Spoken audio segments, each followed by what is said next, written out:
Welcome to filmmyrun.com. I'm Stephen Cousins. This is the second in a series of videos about the Epson SF-810 running watch called the Runsense. Today we're going to look at the accelerometer and the ability of the Runsense to run on a treadmill indoors. We're going to be measuring the accuracy of the Epson SF-810 against my Garmin 910 XT. This is calibrated with a foot pod, which I'm wearing there.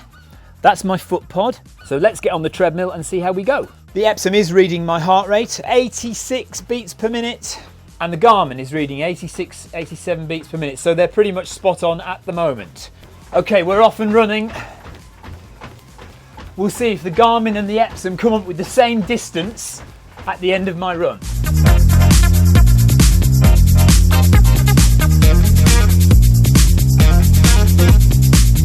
So we're about 0.7 of a kilometre into my run. The Epson is keeping my heart rate pretty steady. It is checking my pace. It does seem to be counting distance. The Garmin is reading not quite 0.7 of a kilometre.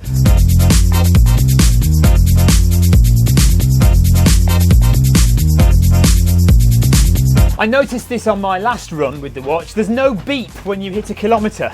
We've passed 1 kilometre according to the Epson. The Garmin, still about 80 metres to go.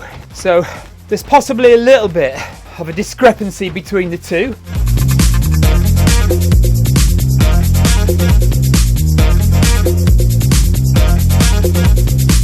One thing about the Epson Runsense, it's a running watch, but it won't connect to any Ant Plus or Bluetooth smart sensors, which is a little bit of a problem really, isn't it? Because if you want to connect to a foot pod or an external heart rate monitor or say speed and cadence if you're going on a bike, it won't do it.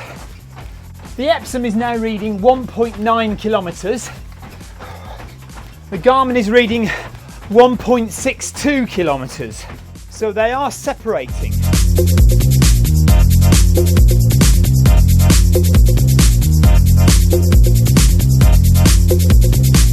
2 kilometres now for the Epson, 1.75 kilometres for the Garmin.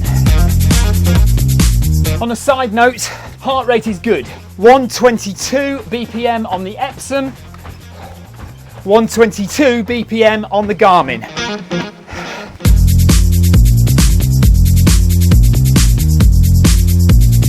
That's the end of my run, 2 kilometres done. 2.366 kilometres according to the Epson, 2.02 kilometres according to the Garmin. Now, I trust my Garmin, I run with it every day. I run with a foot pod which is calibrated. I'm fairly confident that that is correct, at least within a few metres. So there we are, there's my test of the Epson SF-810 accelerometer. It was only over 2 kilometres. So imagine if you were doing a half marathon or a marathon on the treadmill, not that you would necessarily want to, your Epson might be a little off compared to a calibrated Garmin. So there we are, that's it for this second review of the Epson SF-810 Runsense watch. We just tested the accelerometer. It's all right, we're not too worried about it. If you want to watch any of my other videos, please do subscribe to the Film My Run YouTube channel, where you can see race videos from all over the country and abroad. Thanks for watching. My name's Stephen Cousins. This is Film My Run. Bye bye.